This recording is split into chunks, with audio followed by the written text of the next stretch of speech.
प्रणाम साथियों। आज का विषय संशय वृत्ति से संबंधित है। इस विषय में परिचर्चा करने के पूर्व स्पष्ट कर लेना होगा कि यह वृत्ति है क्या। वस्तुतः विश्वास एवं अविश्वास के बीच की जो स्थिति होती है उसी को संशय वृत्ति की संज्ञा दी जाती है।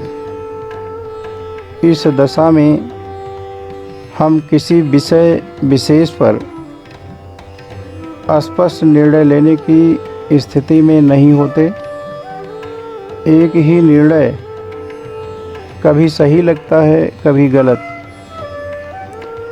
दूसरे शब्दों में कहें तो यह द्वंद्वात्मक या किंकर्तव्य मूढ़ता की स्थिति होती है।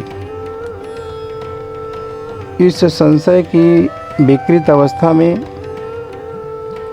हम किसी स्पष्ट निर्णय पर नहीं पहुंच पाते, जबकि विश्वास की स्थिति में हम किसी निष्कर्ष पर पहुंचकर सक्रिय होते हैं, तो अविश्वास की स्थिति में भी किसी निष्कर्ष पर पहुंचकर कार्य विशेष का परित्याग करते हैं। इन दोनों ही स्थितियों में हमारा दृष्टिकोण बिल्कुल स्पष्ट होता है। यह संशय वृत्ति हमारे व्यवहारिक जीवन में दो तरह से प्रकट होती है, अर्थात इसके दो स्वरूप हैं, सकारात्मक और नकारात्मक। संशय वृत्ति जब हमारे अंदर स्वाभाविक रूप में प्रकट होती है तो हमारा मार्गदर्शन करके सही निष्कर्ष पर पहुंचने में सहयोग करती है। लेकिन जब यह नकारात्मक रूप में प्रकट होती है तो हमें जहाँ संशय नहीं करना चाहिए वहाँ भी संशय करने के लिए विवश करती है। परिणाम स्वरूप हमारी आस्था एवं विश्वास विकृत हो जाता है। आस्था एवं विश्वास के विकृत होने के कारण अव्यवस्था की स्थितियां प्रकट हो जाती हैं। व्यवहारिक जीवन पूरी तरह से उलझकर अस्त व्यस्त हो जाता है। इसी को आधार बनाकर प्रायः लोग संशय शब्द को हेय दृष्टि से देखने का प्रयास करते हैं और इससे बचने का उपदेश देते हैं, जो कि सर्वथा सही नहीं है। संशय वृत्ति हमारी स्वाभाविक वृत्ति है। जैसे बहुत सारी वृत्तियां हैं, वैसे ही यह भी एक नैसर्गिक वृत्ति है।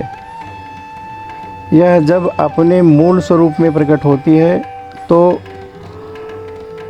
हमें बहुत सारी बुराइयों से बचाकर उपयुक्त मार्ग पर चलने के लिए प्रेरित करती है। यहाँ आध्यात्म क्षेत्र का उदाहरण दे देना ज़्यादा प्रासंगिक होगा।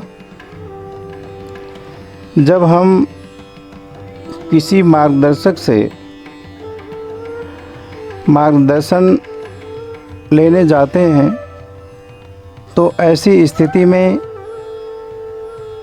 यदि मार्गदर्शन देने वाला व्यक्ति स्वतः भी संबंधित विषय का आधा अधूरा ज्ञान रखता है या अल्पज्ञ होता है, तो इसी अल्पज्ञता के कारण उसकी तरफ से बार बार बोला जाता है कि कोई भी तर्क वितर्क नहीं करना चाहिए, यहाँ तर्क वितर्क का कोई स्थान नहीं है।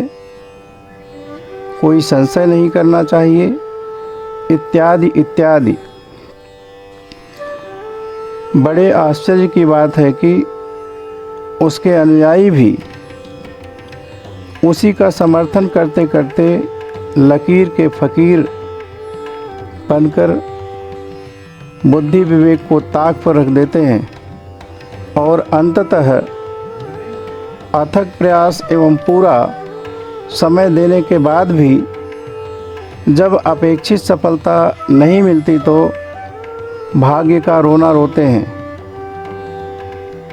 यहाँ एक चीज़ स्पष्ट कर देना आवश्यक होगा कि ऐसे अपरिपक्व एवं अधकचरे ज्ञान से भरे मार्गदर्शक सिर्फ अपनी अज्ञानता छुपाने के लिए या लोगों को दिग्भ्रमित करने के लिए ही तर्क वितर्क तथा संशय न करने का उपदेश देते हैं। उन्हें पता होता है कि स्वाभाविक संशय या तर्क वितर्क की स्थिति में उनकी अल्पज्ञता एवं आडंबर की पोल खुल जाएगी। इसीलिए तरह तरह का स्वांग रचकर लोगों को समझाने का प्रयास करते हैं कि महापुरुष की शरण में होने पर किसी भी तरह का संशय एवं तर्क वितर्क नहीं करना चाहिए। यह सही है कि सर्वसमर्थ या पूर्ण सद्गुरु की सानिध्यता मिल जाने पर अनावश्यक प्रश्नोत्तर, तर्क वितर्क एवं संशय करना वर्जित होता है, क्योंकि ऐसे महापुरुषों द्वारा सुझाया गया कोई भी मार्ग कभी भी अनुपयुक्त नहीं होता। उन्हें साधकों की सारी परिस्थितियों का ज्ञान होता है, जिसके प्रकाश में वे वही निर्दिष्ट करते हैं जो किसी भी साधक के लिए सर्वोत्तम होता है। यह सही है कि सामान्य दृष्टि से देखने पर उन महापुरुषों का उपदेश कभी कभी असंगत या वक्र दिखाई पड़ता है, किंतु ऐसा होता नहीं है। समर्थ सद्गुरु का दिशा निर्देशन किसी भी परिस्थिति में कभी भी गलत नहीं हो सकता। यह सही है कि इन्हीं महापुरुषों की आड़ में ढोंगी प्रवृत्ति के तथाकथित उपदेशक लोगों की स्वाभाविक प्रश्नोत्तर की प्रवृत्ति, तर्क वितर्क की शक्ति एवं नैसर्गिक संशय वृत्ति को विकृत करके अपना स्वार्थ सिद्ध करने का यत्न करते हैं, जिससे किसी को भी हमेशा सावधान रहने की आवश्यकता होती है। ध्यान रखें, पूर्ण या समर्थ सद्गुरु की सानिध्यता मिल जाने पर हमारे ज्ञान विज्ञान में विस्तार के साथ ही साथ बहुत सारी समस्याओं का समाधान स्वतः ही हो जाता है। परिणाम स्वरूप प्रश्नोत्तर की प्रवृत्ति, तर्क वितर्क की स्थिति एवं संशय वृत्ति शमित हो जाती है। ऐसी दशा में हठ करके अनावश्यक प्रश्नोत्तर, तर्क वितर्क एवं संशय करना सर्वथा वर्जित होता है। लेकिन जहाँ ऐसे महापुरुषों की सानिध्यता नहीं मिल पाती या शुरुआती अवस्था में हमें तर्क वितर्क जैसी अन्य प्रवृत्तियों के सहारे ही आगे बढ़ना होता है, क्योंकि बहुत सारे बहुरूपीय जगह जगह तथाकथित गुरु का रूप धारण करके सक्रिय होते हैं, जिनके प्रभाव में आकर लक्ष्य से भटकने की संभावना हमेशा बनी रहती है। आपका लक्ष्य पूरब की दिशा में है, मार्ग पश्चिम की तरफ का बताया जा रहा है, यात्रा सागर की करनी है, कूप मंडूकता की स्थिति प्रकट की जा रही है। हमेशा याद रखें, जितने भी बड़े विचारक हुए हैं प्रायः सभी ने अपने जीवन में पूर्ण सत्य तक पहुंचने के लिए तर्क वितर्क एवं संशय वृत्ति को बढ़ चढ़कर महत्व दिया है। भगवान बुद्ध को ही ले लीजिए, वे हमेशा कहते थे कि संशय के साथ हमारे पास आओ, यदि समाधान हो जाए तभी हमारे मार्ग का अनुसरण करो, अन्यथा नहीं। लेकिन पूर्वाग्रहों से ग्रसित नासमझ एवं विकृत मानसिकता के लोगों ने उन्हें संशयग्रस्त घोषित करने का प्रयास किया। स्मरण रहे, भगवान बुद्ध पूर्ण समाधान को उपलब्ध महापुरुष थे, किंतु वे संशय से समाधान की यात्रा कराने में पूर्ण विश्वास रखते थे, न कि अंधश्रद्धा युक्त मार्ग में। उनका मानना था कि सच्ची जिज्ञासा या सच्चे प्रश्न का समाधान हो जाने पर संशय स्वतः ही दूर हो जाता है। इसलिए अपने व्यवहारिक जीवन में सद्मार्ग पर आरूढ़ रहने के लिए संशय वृत्ति को स्थान दें, इससे भागें बिल्कुल नहीं। यदि इस वृत्ति की अवहेलना करके आगे बढ़ते हैं तो निश्चित रूप से अनुपयुक्त या गलत रास्ते पर चलते हुए आपको कभी भी बोध नहीं हो पाएगा कि यह मार्ग गलत है।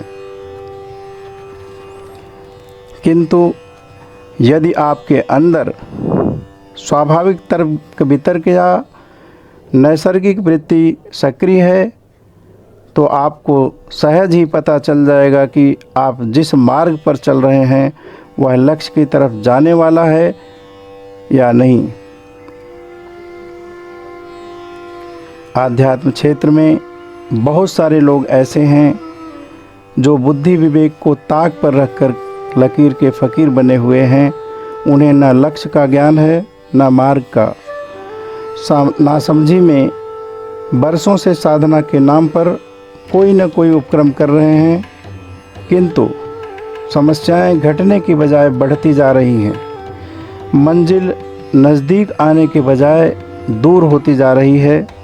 फिर भी लोग असफलता के कारणों पर विचार करने की आवश्यकता महसूस नहीं कर रहे हैं। क्यों? इसलिए कि ढोंगी बहुरूपीय या तथाकथित मार्गदर्शकों द्वारा ऐसे लोगों के मन मस्तिष्क में भर दिया गया है कि किसी भी स्थिति में कभी भी किसी तरह का संशय करना सर्वथा वर्जित है या सर्वथा पाप है। यहाँ मेरा स्पष्ट मानना है कि इस वर्जना के कारण यदि आपको अपनी मंजिल तक पहुँचने में किसी भी तरह की बाधा उत्पन्न हो रही है तो ऐसे बंधन को तोड़ने में या इसका परित्याग करने में किसी भी तरह का संकोच नहीं करना चाहिए। यह तभी संभव है जब आप अपने व्यवहारिक जीवन में विवेक बुद्धि का प्रयोग करते हुए अपने अंदर स्वाभाविक प्रश्नोत्तर, तर्क वितर्क एवं संशय वृत्ति को स्थान देंगे। इसलिए आप सभी से निवेदन है कि अपनी नीति एवं नियति दोनों को ठीक रखते हुए इन स्वाभाविक वृत्तियों को अपने व्यवहारिक जीवन में पूरा सम्मान दें तथा सत्य के अन्वेषी बनकर सद्मार्ग पर चलते हुए आध्यात्मिक एवं भौतिक दोनों क्षेत्रों में सफलता की पराकाष्ठा पर पहुँचें। इन्हीं शब्दों के साथ मैं अपने व्याख्यान को विराम देता हूँ। ईश्वर हम सब पर अपनी कृपा दृष्टि अनवरत बनाए रखें।